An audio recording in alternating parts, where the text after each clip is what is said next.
আজিৰ অসম মন্ত্ৰীসভাৰ মাননীয় মুখ্যমন্ত্ৰী ডক্টৰ হিমন্ত বিশ্ব শৰ্মাদেৱে দ্বিতীয়বাৰৰ কাৰণে মুখ্যমন্ত্ৰীৰ শপত গ্ৰহণ কৰিলে আৰু এটা বিৰল মুহূৰ্ত, এটা ঐতিহাসিক মুহূৰ্ত, য'ত ভাৰতৰ প্ৰধানমন্ত্ৰী, গৃহমন্ত্ৰীকে ধৰি আন কেন্দ্ৰীয় কেবিনেট মন্ত্ৰী আৰু 21খনকৈ ৰাজ্যৰ মুখ্যমন্ত্ৰী, 23জনকৈ উপমুখ্যমন্ত্ৰী আৰু প্ৰায় 1.5 লাখৰো অধিক অসমৰ জনসাধাৰণৰ উপস্থিতিত ৰাজ্যপাল মহোদয়ৰ সন্মুখত মাননীয় মুখ্যমন্ত্ৰী মহোদয়ে শপত গ্ৰহণ কৰিছে। মই মাননীয় মুখ্যমন্ত্ৰী মহোদয়ক বহুত অভিনন্দন জ্ঞাপন কৰিছোঁ। আৰু একেদৰে আমাৰ অসম গণ পৰিষদ দলৰ সভাপতি আমাৰ শ্ৰদ্ধাৰ অতুল বৰাদেৱে মন্ত্ৰী হিচাপে শপত গ্ৰহণ কৰিছে। আন 4গৰাকী মন্ত্ৰীকো মই বিশেষভাৱে শুভেচ্ছা জ্ঞাপন কৰিছোঁ। আৰু আজিৰ এই মন্ত্ৰীসভাৰ যি শপত গ্ৰহণ, এই শপত গ্ৰহণ অনুষ্ঠানটোৱে সমগ্ৰ ভাৰতবৰ্ষৰ মানুহৰ আগত অসমক আজি গৌৰৱান্বিত কৰিছে।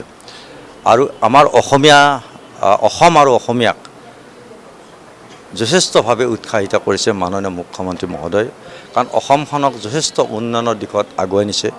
তেখেতে 5খন ভাৰতবৰ্ষৰ ৰাজ্যৰ ভিতৰত অন্যতম এখন ৰাজ্য, উন্নয়ন ৰাজ্য কৰাৰ যি সপোন আছিল, সেইটো এটা আজি বাস্তৱ ৰূপৰ দিশে আগুৱাই গৈছে।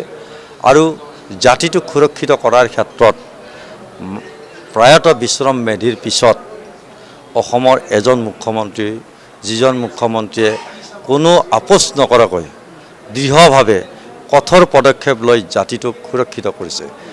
যোৱা 60টা বছৰে কংগ্ৰেছে জাতিটোক অতি নিশকতীয়া কৰিছে, জাতিটোৰ ৰাজহাৰা ভাঙাৰ নিচিনা এটা পৰিৱেশ কৰিছে।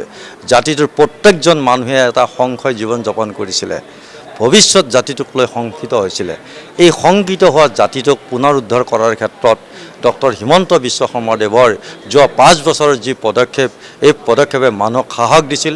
আৰু সেইকাৰণে 2026 চনৰ বিধানসভা নিৰ্বাচনত প্ৰত্যেকজন খিলঞ্জীয়া অসমীয়া মানুহে হিয়া উজৰি আশীৰ্বাদ দিছে, ভোট প্ৰদান কৰিছে। আৰু এটা ঐতিহাসিকভাৱে অসমত 102খনকৈ আসন পাবলৈ NDA সক্ষম হৈছে, যিটো কোনোকালে হোৱা নাছিল আৰু কোনোকালে হ'ব বুলিও ভাবিব পৰা নাযায়। গতিকে এনেকুৱা এটা ঐতিহাসিক ফলাফলে জাতিটোক এটা সাহস দিছে। আৰু ভৱিষ্যত প্ৰজন্মই ৰাজনৈতিকভাৱে অসমত খিলঞ্জীয়া অসমীয়া মানুহ সুৰক্ষিত হ'ব।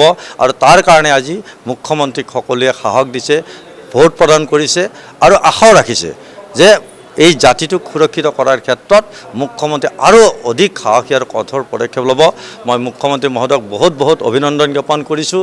আৰু আগন্তুক 5 বছৰত আমাৰ যি ধৰণে ৰাইজে আশা কৰিছে, যি আশা কৰি আমাক ৰাইজে ভোট প্ৰদান কৰি এজন জনপ্ৰতিনিধি হিচাপে বা মুখ্যমন্ত্ৰী হিচাপে মুখ্যমন্ত্ৰীক আজি আশীৰ্বাদ দিছে, মানুহে বিচৰা ধৰণে আৰু অধিক উন্নয়নৰ লগতে জাতিটোক সুৰক্ষিত কৰাৰ ক্ষেত্ৰত যিখিনি আৰু পদক্ষেপ ল'ব লাগে, কঠোৰ পদক্ষেপ ল'ব লাগে, সকলোখিনি ল'ব বুলি আশা ৰাখিছোঁ।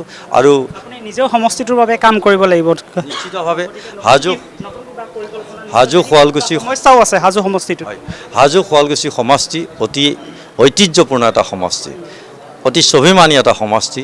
এই সমষ্টিৰ জনসাধাৰণ অতি সজাগ আৰু সচেতন। এই সমষ্টিটো ইতিমধ্যে ইয়াৰ প্ৰতিনিধিত্ব কৰিছিল মাননীয় মুখ্যমন্ত্ৰী ডক্টৰ হিমন্ত বিশ্ব শৰ্মা ডাঙৰীয়াই। আজিও তেখেত এই সমষ্টিৰ বিধায়ক হিচাপে আছে। গতিকে নিশ্চিতভাৱে হাজো শুৱালকুছি সমষ্টিৰ যিখিনি সমস্যা, এই সমস্যাখিনি সমাধান কৰাৰ কাৰণে মুখ্যমন্ত্ৰী সমস্যা আছে এতিয়া যদি বৰ্তমানো আমিনগাঁৱৰ পৰা হাজো হৈ বৰপেটালৈ যোৱা যিটো ৰাস্তা, এটি অলপ জৰাজীৰ্ণ হৈছে, ইয়াক সোনকালে মেৰামতি কৰাৰ ব্যৱস্থা কৰিব লাগিব। আৰু তাৰ লগে লগে বিশ্ৰাম মেধিৰ FRU যিখন হস্পিটেল আছে, এইখন আৰু অলপ উন্নতমানৰ হিচাপে গঢ়ি তুলিব লাগিব। আৰু একেদৰে ইতিমধ্যে মুখ্যমন্ত্ৰী মহোদয়ে ক্ৰীড়াৰ ক্ষেত্ৰত নতুন প্ৰজন্মক আগুৱাই নিয়াৰ কাৰণে শুৱালকুছি ক্ৰীড়া প্ৰকল্পৰ নামেৰে এখন অত্যাধুনিক এখন ষ্টেডিয়াম নিৰ্মাণ কৰিছে।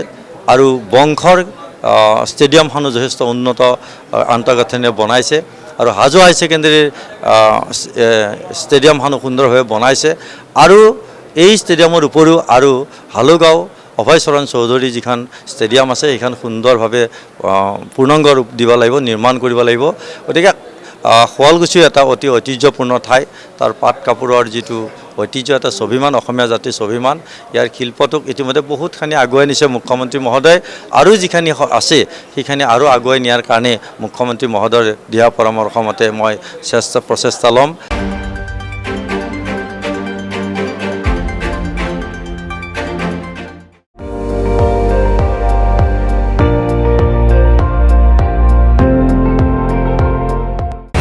আপুনি চাই আছে ND24 সৰ্বশ্ৰেষ্ঠ নহয় সৰ্বোত্তমৰ দৌৰ।